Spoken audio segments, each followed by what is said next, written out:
നമസ്കാരം. പാക് ചാര സംഘടനയിലെ ഉന്നത ഉദ്യോഗസ്ഥരെ കൃത്യമായി ലക്ഷ്യം വെച്ചുകൊണ്ട് ലക്കി മർവത്തിനെ നടുക്കിയ ഈ ആക്രമണത്തിന് പിന്നിൽ ആരാണെന്നത് ഇസ്ലാമാബാദിലെ ഭരണകൂടത്തെ വല്ലാതെ കുഴപ്പിക്കുന്നുണ്ട്. ഇതൊരു ഭീകരാക്രമണമാണോ അതോ പാകിസ്ഥാൻ സൈന്യത്തിനുള്ളിലെ തന്നെ ആഭ്യന്തര തർക്കങ്ങളുടെ ഫലമാണോ എന്ന ചോദ്യവും ഉയരുന്നുണ്ട്. അജ്ഞാതരായ അക്രമികൾ ISIയുടെ സുരക്ഷാ വലയങ്ങൾ ഭേദിച്ച് ഇത്രയും വലിയൊരു സ്ഫോടനം നടത്തിയത് പാക് രഹസ്യാന്വേഷണ വിഭാഗത്തെ തന്നെ അമ്പരപ്പിച്ചിരിക്കുകയാണ്. ഒന്ന് വ്യക്തമാണ്, പാകിസ്ഥാന്റെ ഉള്ളറകളിൽ നിന്ന് ഭയം പടർന്നിരിക്കുന്നു എന്നത്. ശത്രു ആരാണെന്നോ എവിടെ നിന്നാണ് അടുത്ത പ്രഹരം വരുന്നതെന്നോ അറിയാതെ പാക് സൈന്യം ഇന്ന് ഇരുട്ടിൽ തപ്പുകയാണ്.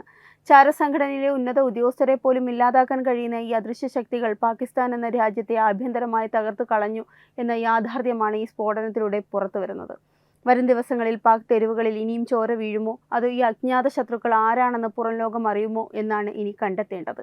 പാകിസ്ഥാനിലെ ഖൈബർ പഖ്തൂൺഖ്വ പ്രവിശ്യയിലെ ലക്കി മർവത്തിൽ പെട്ടെന്നായിരുന്നു ആ പ്രദേശത്തെ വിറപ്പിച്ചുകൊണ്ട് ഒരു ഉഗ്രസ്ഫോടനം നടന്നത്. എല്ലാം നിമിഷനേരം കൊണ്ട് തകർന്നു തരിപ്പണമായി. പുകയും പൊടിയും അടങ്ങിയപ്പോൾ കണ്ടത് ചോരയിൽ കുളിച്ചു കിടക്കുന്ന മനുഷ്യരെയാണ്. എന്നാൽ ഈ സ്ഫോടനത്തിൽ കൊല്ലപ്പെട്ടവരുടെ ലിസ്റ്റ് പുറത്തു വന്നപ്പോഴാണ് പാകിസ്ഥാൻ ശരിക്കും നടുങ്ങിയത്.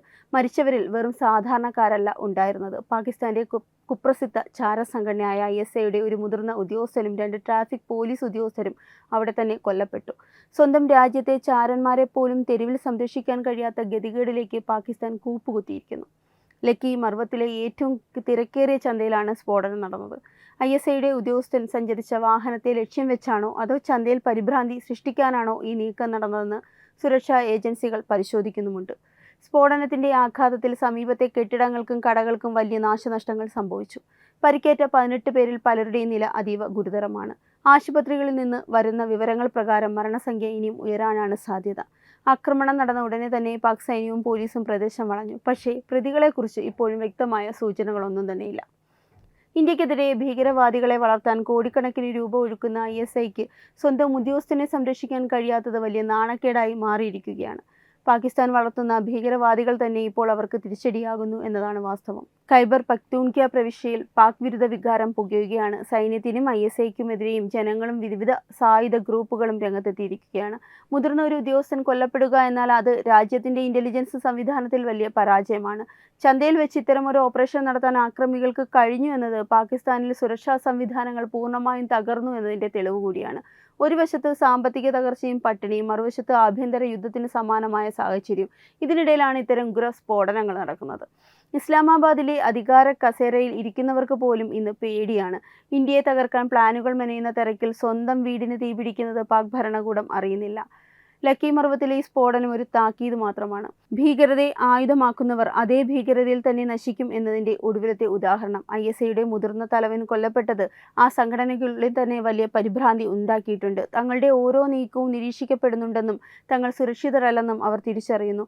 അന്വേഷണം നടക്കുന്നുണ്ട് എങ്കിലും കുറ്റക്കാരെ പിടിക്കുമെന്നും പാക് പോലീസ് പല്ലവി ആവർത്തിക്കുന്നുണ്ടെങ്കിലും ജനങ്ങൾക്കതിൽ വിശ്വാസമില്ല. സ്വന്തം ഉദ്യോഗസ്ഥർക്ക് സുരക്ഷ നൽകാൻ കഴിയാത്ത പോലീസും സൈന്യവും എങ്ങനെ ജനങ്ങളെ സംരക്ഷിക്കുമെന്നതാണ് പ്രധാന ചോദ്യം. ഇന്ത്യക്കെതിരെയും അയൽ രാജ്യങ്ങൾക്കെതിരെയും പതിറ്റാണ്ടുകളായി ഭീകരവാദത്തെ ആയുധമാക്കിയ പാകിസ്ഥാൻ ഇന്ന് അതിന്റെ പരിണതഫലം അനുഭവിച്ചു തുടങ്ങിയിരിക്കുന്നു. ലക്കി മർവത്തിലെ തിരക്കേറിയ മാർക്കറ്റിൽ പട്ടാപ്പകൽ ഒരു ISI ഉദ്യോഗസ്ഥൻ കൊല്ലപ്പെടണമെങ്കിൽ ആ രാജ്യത്തെ സുരക്ഷാ സംവിധാനങ്ങൾ എത്രത്തോളം തകർന്നിരിക്കുന്നു എന്ന് ഊഹിക്കാവുന്നതേ ഉള്ളൂ. പാകിസ്ഥാൻ സൈന്യവും ISIയും ചേർന്ന് വളർത്തിയെടുത്ത സായുധ ഗ്രൂപ്പുകൾ തന്നെ ഇന്ന് അവർക്കെതിരെ തിരിഞ്ഞിരിക്കുകയാണ്. ഖൈബർ പഖ്തൂൺഖ്വ പ്രവിശ്യയിൽ പാക് സൈന്യത്തോടുള്ള ജനരോഷം അതിരൂക്ഷമാണ്. ഇതിന്റെ തുടർച്ചയാണ് ഇത്തരം ആക്രമണങ്ങൾ വർദ്ധിക്കുന്നത്. സ്വന്തം മണ്ണിലെ ഭീകരരെ അടിച്ചമർത്തുന്നതിന് പകരം ഇപ്പോഴും കാശ്മീരിലേക്കും പഞ്ചാബിലേക്കും ഭീകരരെ അയക്കാൻ പ്ലാനുകൾ മെനയുന്ന ISIക്ക് കിട്ടിയ കനത്ത പ്രഹരമാണിത്. ലോകത്തിലെ ഏറ്റവും കരുത്തുറ്റ ചാരസംഘടനയെന്ന് സ്വയം വിശേഷിപ്പിക്കുന്ന ISIക്ക് സ്വന്തം ഉദ്യോഗസ്ഥരുടെ ജീവൻ പോലും തെരുവിൽ സംരക്ഷിക്കാൻ കഴിയുന്നില്ല. ഇത് പാകിസ്ഥാനിലെ ഇന്റലിജൻസ് സംവിധാനത്തിന്റെ പൂർണ്ണ പരാജയമാണ് കാണിക്കുന്നത്. രാജ്യത്തെവിടെ സ്ഫോടനം നടന്നാലും ഉടനെ വിദേശ കൈകളെന്ന് ആരോപിച്ച് രക്ഷപ്പെടുന്ന പാക് ഭരണകൂടം സ്വന്തം പൗരന്മാരുടെ ചോദ്യങ്ങൾക്ക് മുന്നിൽ മറുപടിയില്ലാതെ നിൽക്കുകയാണ്. ഇന്ത്യയെ തകർക്കാൻ പ്ലാനുകൾ മെനയുന്ന ISI ഇന്ന് സ്വന്തം നാട്ടിലെ തെരുവുകളിൽ ഓടിച്ചിട്ട് തള്ളപ്പെടുന്ന അവസ്ഥയിലാണ്. കാവൽ നിൽക്കേണ്ട പോലീസുകാരും ചാരന്മാരും പോലും ചന്തയിൽ ബോംബേറി ചിതറുന്നുണ്ടെങ്കിൽ പാകിസ്ഥാൻ എന്ന രാജ്യം വെറും നോക്കുകുത്തിയായി മാറിയെന്ന് ഉറപ്പിക്കാം. അജ്ഞാതരായ ആക്രമികൾ പാക് ഭരണകൂടത്തിന്റെ ചങ്കിൽ തന്നെ കത്തികയറ്റുമ്പോൾ പ്രതിരോധിക്കാൻ പോലുമാകാതെ പകച്ചു നിൽക്കുകയാണ് ഇസ്ലാമാബാദിലെ അധികാരികൾ. പാകിസ്ഥാൻ ഇന്ന് അഭിമുഖീകരിക്കുന്ന ഏറ്റവും വലിയ വെല്ലുവിളി സ്വന്തം മണ്ണിലെ ഈ സുരക്ഷാ തകർച്ച തന്നെയാണ്. ജനങ്ങൾ തിങ്ങി നിറയുന്ന ഒരു ചന്തയിൽ ISI ഉദ്യോഗസ്ഥനെ പോലെ അതീവ സുരക്ഷാ വലയത്തിലുള്ള ഒരാൾ ലക്ഷ്യം വയ്ക്കപ്പെടുന്നുണ്ടെങ്കിൽ അതിനർത്ഥം അവിടുത്തെ രഹസ്യാന്വേഷണ വിഭാഗം പൂർണ്ണമായും അന്ധമായിരിക്കുന്നു എന്ന് തന്നെയാണ്. പാക് ഭരണകൂടം ഇത്രയും കാലം അയൽരാജ്യങ്ങളെ തകർക്കാൻ ഉപയോഗിച്ച അതേ തന്ത്രങ്ങൾ ഇപ്പോൾ അവർക്ക് തന്നെ തിരിച്ചടിയാവുകയാണ്. അജ്ഞാതരായ അക്രമികൾ ഭരണകൂടത്തിന്റെ സിരാ കേന്ദ്രങ്ങളിലേക്ക് ഇത്ര എളുപ്പത്തിൽ കടന്നു കയറുന്നത് പാകിസ്ഥാൻ എന്ന രാജ്യത്തിന്റെ അന്ത്യത്തിന്റെ തുടക്കമാണോ എന്ന് സംശയിക്കേണ്ടിയിരിക്കുന്നു. സാമ്പത്തികമായി പാപ്പരായ ഒരു രാജ്യം, ജനങ്ങൾക്ക് ഗോതമ്പും വൈദ്യുതിയും നൽകാൻ വകയില്ലാത്ത രാജ്യം, തോക്കിനും ബോംബിനും വേണ്ടി മാത്രം പണം ഒഴുക്കുമ്പോൾ കിട്ടുന്ന ഫലമാണിത്. ചൈനയുടെ കടക്കെണിയിലും ഭീകരവാദത്തിന്റെ നിഴലിലും പെട്ടുപോയ പാകിസ്ഥാൻ എന്നൊരു ഫെയിൽഡ് സ്റ്റേറ്റായി മാറിക്കഴിഞ്ഞു. ലക്കി മർവത്തിലെ സ്ഫോടനത്തിൽ ചിന്നിച്ചിതറിയത് ഏതാനും ചില മനുഷ്യജീവനുകൾ മാത്രമല്ല, പാകിസ്ഥാൻ എന്ന രാജ്യത്തിന്റെ സുരക്ഷാ അവകാശവാദങ്ങൾ കൂടിയാണ്.